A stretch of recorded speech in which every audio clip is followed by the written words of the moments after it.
आपने गुज़िश्ता चंद सालों में डोनाल्ड ट्रंप और कई दीगर रहनुमाओं के मुंह से और बहुत सारी खबरों में लफ्ज़ rare earth minerals, critical minerals, strategic minerals या रेयर अर्थ मेटल्स ये आपने ज़रूर सुना होगा। Grain with their rare earth. Trump wants rare earths. Rare earth elements are not actually rare. आजकल सारी दुनिया क्यों इन पत्थरों के पीछे भाग रही है? बड़े बड़े मुल्कों में इन्हें पाने के लिए एक दौड़ लगी हुई है। सब चाहते हैं कि वो ज़्यादा से ज़्यादा रेयर अर्थ मिनरल्स इकट्ठे करें। आज दुनिया में इन धातुओं या मिनरल्स की मांग सोने चांदी की तरह या बाज़-औक़ात उनसे भी ज़्यादा तेज़ी से क्यों बढ़ती जा रही है? इन बेजान पत्थरों और मट्टी के ढेरों में आखिर ऐसा क्या है कि सब इनकी खोज में लगे हैं? तमाम बड़े सियासतदानों, मईशतदानों यानी इकोनॉमिस्ट, साइंसदानों, बल्कि जियो पॉलिटिक्स के जो माहिरीन हैं उनका भी यही मानना है कि मुस्तकबिल में वही मुल्क सुपर पावर होगा जिसके पास ये शानदार मेटल्स या मिनरल्स बड़ी मिकदार में होंगे।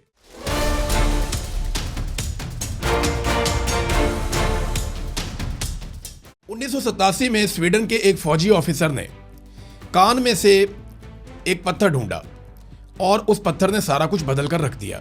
ऐसा क्यों है? ये मेटल्स या मिनरल्स क्या हैं? कहाँ से निकलते हैं?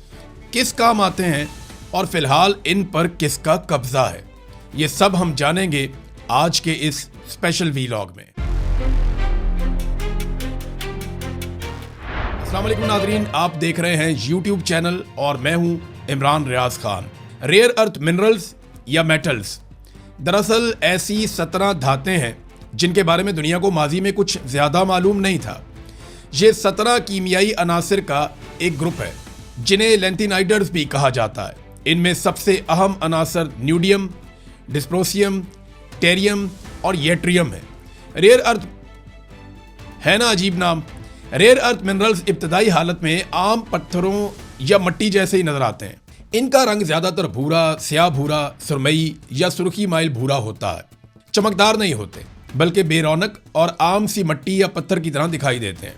इनको देखकर आम आदमी को कभी ये अंदाजा नहीं हो सकता कि ये इतना कीमती और अहम मवाद है। इनको पहचानने के लिए खास किस्म की टेस्टिंग और केमिकल तज्जिया करना पड़ता है।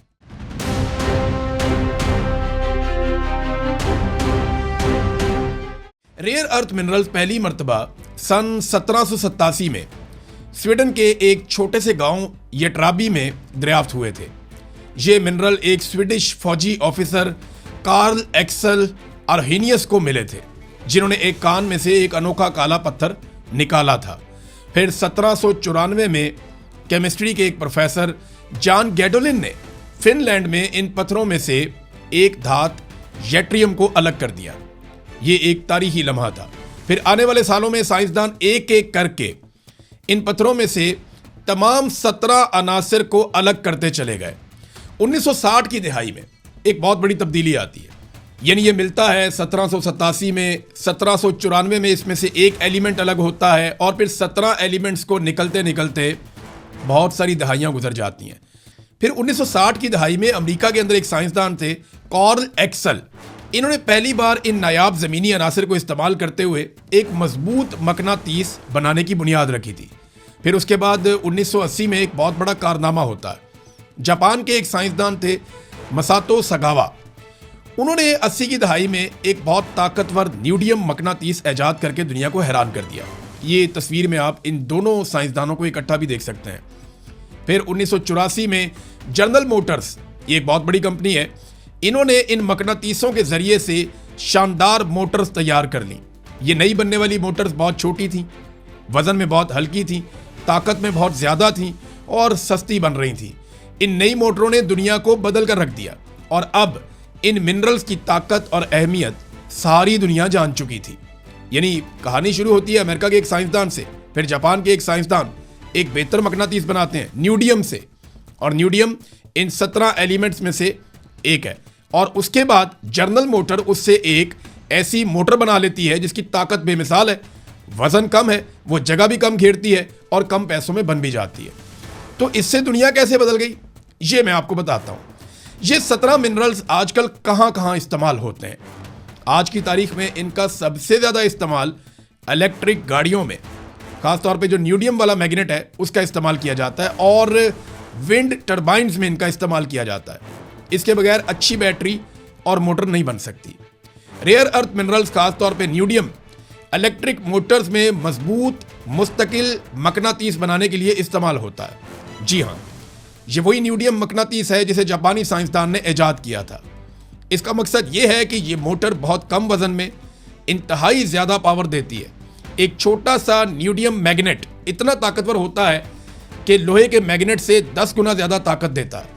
इसी वजह से इलेक्ट्रिक कारों में ये छोटी मोटरें और हल्की मोटरें इस्तेमाल की जाती हैं, और फिर भी कार बहुत तेज़ चलती है और बैटरी भी कम इस्तेमाल होती है। जबकि विंड टर्बाइन में भी यही मिनरल्स या मेटल्स इस्तेमाल होते हैं।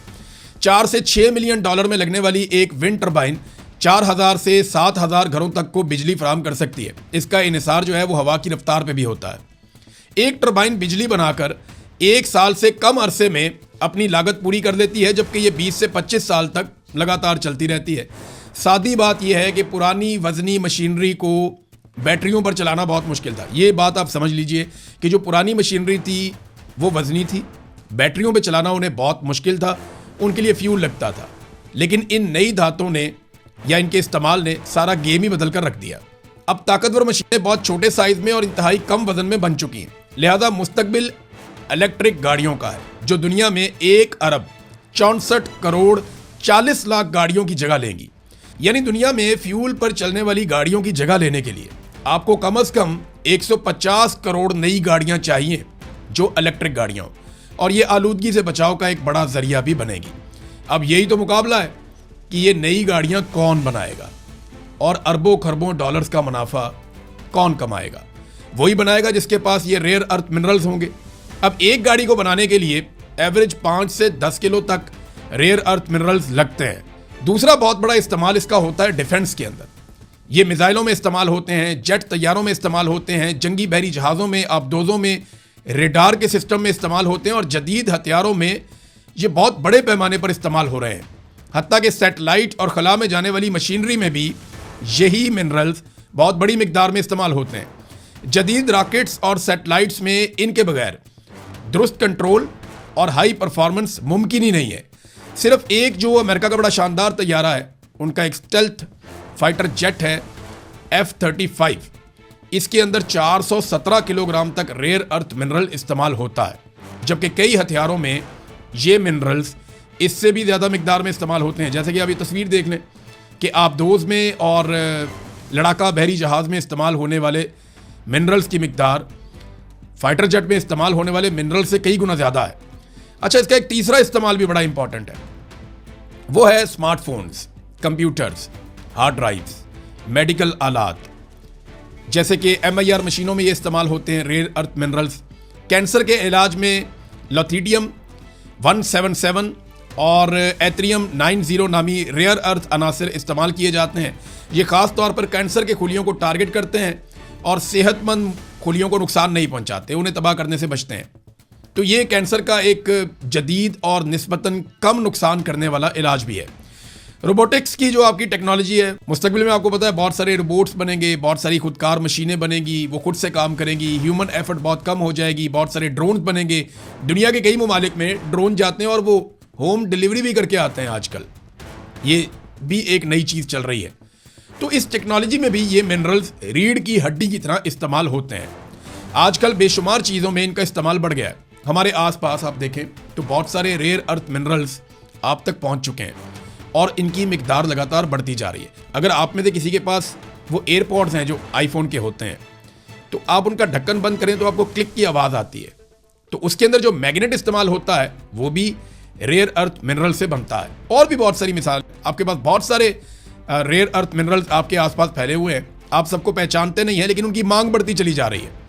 अब इतना सारा कुछ सुनने के बाद आप ये तो समझ गए होंगे कि जदीद दुनिया में गाड़ियाँ हों, जहाज़ हों, डिजिटल टेक्नोलॉजी हो, दिफा का मैदान हो या आलमी तजारत, आगे वही निकलेगा जिसके पास ये मिनरल्स होंगे। अब इसी की दौड़ लगी हुई है। सबके सब इन मिनरल्स को ज़्यादा से ज़्यादा हासिल करना चाहते हैं, मगर ये हैं कहाँ पे, दुनिया में इसके जो टोटल ज़खायर हैं वो लगभग 92 मिलियन टन के हैं जो अब तक पता चले। तो इसकी तफसील कुछ यूँ है कि चीन में कुदरत ने उन्हें बहुत बड़ा तोहफा दिया है। 44 मिलियन टन दुनिया का सबसे बड़ा ज़खीरा चीन में है। ब्राज़ील में 21 मिलियन टन, भारत में 6.9 मिलियन टन, ऑस्ट्रेलिया में 5.3 मिलियन टन, रूस में 3.8 मिलियन टन, वियतनाम में 5.3 मिलियन टन, अमेरिका में 1.9 million ton, Tanzania, South Africa, Canada, Thailand, Myanmar, Malaysia, Nigeria और कई ममालिक के पास जो है वो इसके थोड़े बहुत ज़खायर मौजूद हैं। आप ये दुनिया का नक्शा देख लें, इसमें ये मेंशन किया हुआ है जहाँ जहाँ पे ये ज़खायर मौजूद हैं। कहीं पे बहुत थोड़े, कहीं पे बहुत ज़्यादा। ग्रीनलैंड में भी ये ज़खायर बहुत बड़े पैमाने पर मौजूद हैं। किसी मुल्क के पास ये रेयर अर्थ मिनरल्स होना कोई बहुत बड़ी बात नहीं है। असल बात यह है कि कौन कितनी बड़ी मिकदार में ये मिनरल्स निकाल कर इन्हें कारामद धातों में बदल सकता है, ये है असल बात। इन मिनरल्स की कम मिकदार की वजह से इन्हें रेयर अर्थ मिनरल्स नहीं कहा जाता, ये बहुत बड़ी मिकदार में पड़े हुए हैं, बल्कि इनकी पैदावार जो है वो बहुत कम होती है और उसकी वजह से उन्हें रेयर अर्थ मिनरल्स या क्रिटिकल मिनरल्स का नाम दिया गया है। इसकी वजह क्या है ये ज़रा आपको समझना पड़ेगा। ये मिनरल्स या मेटल्स जितने करामद हैं उन्हें निकालना और तैयार करना उससे कई ज़्यादा मुश्किल और ख़तरनाक काम है। देखिए, ये मिनरल जब ज़मीन या पहाड़ में मिलते हैं तो कुछ ऐसी शक्ल में होते हैं। ये शक्ल आप इसकी देख लें। इन्हें सबसे पहले पत्थर और मिट्टी की शक्ल में निकाला जाता है। इसके बाद इसे कुचल के इसका एक पाउडर बना लिया जाता है। फिर इस पाउडर में मिट्टी, रेत या पत्थर मिक्स होता है। फिर केमिकल्स के ज़रिए से इस पाउडर से मुख्तलिफ रेयर अर्थ के जो अनासर हैं या मिनरल्स हैं उनको अलग अलग किया जाता है। अब ये बहुत चूरे की शक्ल में होते हैं। याद रहे कि ये 17 के 17 जो अनासर हैं ये इकट्ठे ही मिलते हैं हमेशा। यानी ऐसा नहीं है कि इनमें से एक आप कहीं से लें, दूसरा कहीं से, तीसरा कहीं से, नहीं, ये आपको 17 के 17 इकट्ठे ही मिलते हैं, एक ही जगह पे मिलते हैं।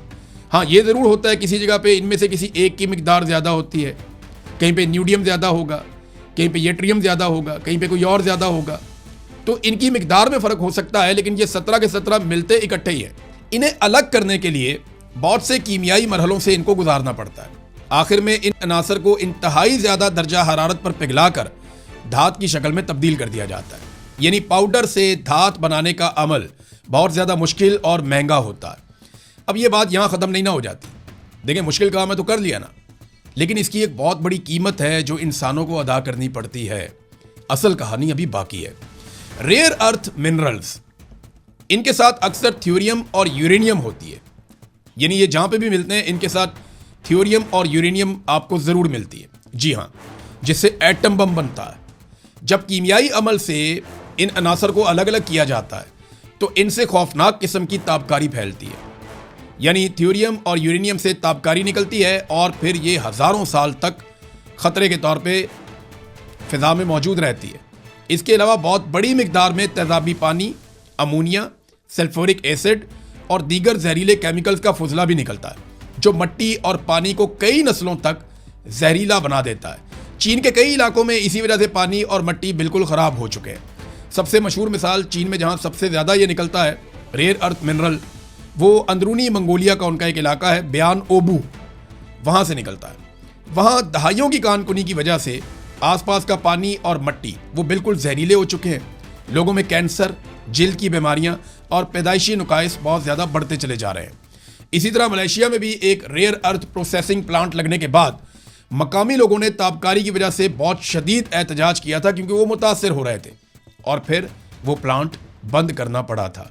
अगर आपने 1 टन रेयर अर्थ मिनरल हासिल करना है तो उसके लिए हज़ारों टन कीमियाई फुजला पैदा होता है, जबकि फैलने वाली ताबकारी इसके अलावा है जिसकी मिकदार बाद औक़ात जितनी आपने धात हासिल की है उसके बराबर भी हो सकती है। दुनिया में कई तंजीमें इस खुदाई और प्रोसेसिंग के खिलाफ आवाज़ उठा रही हैं, जैसा कि Earthworks, Global Witness, Mining Working Group, World Resource Institute, Greenpeace और कई मकामी NGOs भी इसके खिलाफ कोशिश करती रहती हैं। मगर ये मेटल्स इतने अहम और ज़रूरी हैं कि कोई इन आवाज़ों पर तवज्जो ही नहीं देता। माजी में चीन के खिलाफ आवाज़ उठाई गई तो उसने इसकी फ़रोख्त कम कर दी, जिसके बाद सारे चुप हो गए और चीन दोबारा से बेचने लगा। इस वक्त दुनिया का लगभग 90% रेयर अर्थ मेटल्स या मिनरल्स ये चीन के कंट्रोल में है। और यही बात चीन के कंपटीटर्स या मुखालिफों को खाए जा रही है। ये है जी असल कहानी कि कंट्रोल सारा चाइना के पास है।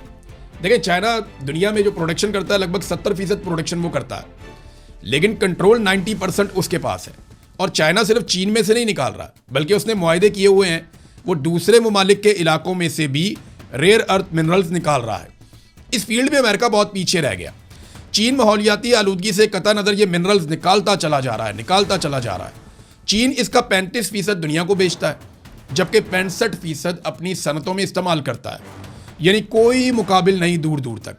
हाँ, इसके बारे में आपको 2 मजीद बातें ज़रूर जान लेनी चाहिए। नंबर 1, जितने रेयर अर्थ मिनरल्स ज़मीन के ऊपर है ना, इससे कहीं ज़्यादा समंदर के अंदर हैं, और उन्हें निकालने में इंसानों को जो खतरा है वो ज़मीन की निस्बत कम है, मगर आबी हयात को उसमें काफ़ी तबाही हो जाएगी। नंबर 2, इस वक्त साइंसदान लगातार ये कोशिश कर रहे हैं कि इन मिनरल्स को एक दूसरे से अलग करने और करामत बनाने के लिए कुछ ऐसे नए तरीके ढूंढे जाएं और ईजाद किए जाएं जिनसे माहौल को कम से कम नुकसान पहुंचे। अच्छा, आप सबके जहन में एक सवाल आ रहा होगा, ये मेरे जहन में भी था, कि पाकिस्तान के पास ये मिनरल्स कितने हैं। तो माजी में मुझे भी लगता था कि शायद ये मिनरल्स हमारे पास बहुत बड़ी मिकदार में हो सकते हैं, मगर ऐसा नहीं है। पाकिस्तान में इसके कोई बहुत बड़े ज़खायर दरियाफ्त नहीं हुए, और कहीं कुछ थोड़ा बहुत अगर है भी तो हम उसे निकालने की सलाहियत बिल्कुल नहीं रखते, और ये तमाम मालूमात अब तक दस्तयाब आलमी डाटा पर मबनी है।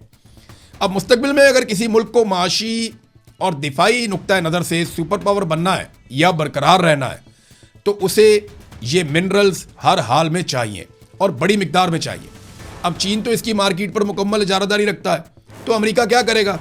अमेरिका दुनिया के कई ममालिक से ये मिनरल्स निकालने के मुआहदे कर रहा है, जैसा कि यूक्रेन से, रवांडा से, ऑस्ट्रेलिया से, कांगो से, कजाकिस्तान से और कई मुल्कों से। आज अमेरिका अपनी ज़रूरियात का एक बड़ा हिस्सा चीन से खरीदने पर मजबूर है, जबकि चीन हर साल लगभग 5 से 7 अरब डॉलर्स के क्रिटिकल मिनरल्स बेचता है। चीन के सबसे बड़े खरीदार ये ममालिक हैं: जापान, अमेरिका, जनूबी कोरिया, जर्मनी, नीदरलैंड, फ्रांस। यानी ये जो भी जदीद चीज़ें बनाते हैं, इनको ये मिनरल्स चाहिए और वो ये चीन से लेते हैं। अभी हाल ही में आपने देखा डोनाल्ड ट्रंप, उन्होंने चीन का दौरा किया, तो उनकी जानिब से एक अहम तरीन मामला जो चीन के साथ उठाया गया वो रेयर अर्थ मिनरल्स की फराहमी के हवाले से था, जिस पर फिलहाल कोई मुस्बत पेशरफ्त हुई है। मगर सवाल यह है कि अमेरिका कब तक चाइना पर इन्हिसार कर सकता है। आजकल आप ट्रंप के मुंह से बार बार ग्रीनलैंड के बारे में सुनते होंगे। A message tonight for the incredible people of Greenland. We strongly support your right to determine your own future, and if you choose, we welcome you into the United States of America. We need Greenland for national security and even international security, and we're working with everybody involved to try and get it. Donald Trump Greenland को इसलिए भी हासिल करना चाहते हैं कि वहां इन rare earth metals या मिनरल्स की काफ़ी बड़ी मिकदार मौजूद है, और आबादी बहुत कम है, यानी सिर्फ 56,000 लोग वहां पे रहते हैं। और ये जजीरा नुमा मुल्क बरतानिया से 9 गुना बड़ा है। अगर अमेरिका यहाँ से सबको निकाल कर पूरा जजीरा खाली करवा ले, तो अमेरिका बड़ी आसानी से माहौलियाती आलूदगी और ताबकारी की परवाह किए बगैर बड़े पैमाने पर यह खजाना हासिल कर सकता है। और इसके लिए अमेरिकी बिजनेसमैन बेशुमार पैसा देने को तैयार बैठे हैं। मगर एक बात आपको याद रखनी पड़ेगी कि ग्रीनलैंड का ज़्यादातर हिस्सा बर्फ़ से ढका हुआ है, जहाँ माइनिंग के लिए अलग ही चैलेंजेस मौजूद होंगे। माहिरीन का मानना है कि अगर सुपर पावर बनने की दौर में चीन कभी अमेरिका से आगे निकला, तो उसमें इन बेजान पत्थरों का बहुत बड़ा हाथ होगा। तो नादरीन, ये थी कहानी रेयर अर्थ मिनरल्स की या मेटल्स की या क्रिटिकल मिनरल्स की, जिनके बगैर अब जदीद दुनिया का तसव्वुर मुमकिन नहीं है। उम्मीद है आपको ये तमाम मालूमात पसंद आई होंगी। हम कोशिश करेंगे कि मालूमात से भरपूर ऐसी मज़ीद वीडियो भी आपके सामने लाते रहें। अब तक के लिए इतना ही। अपना ख्याल रखिएगा, अपने इस चैनल का भी। अल्लाह हाफ़िज़।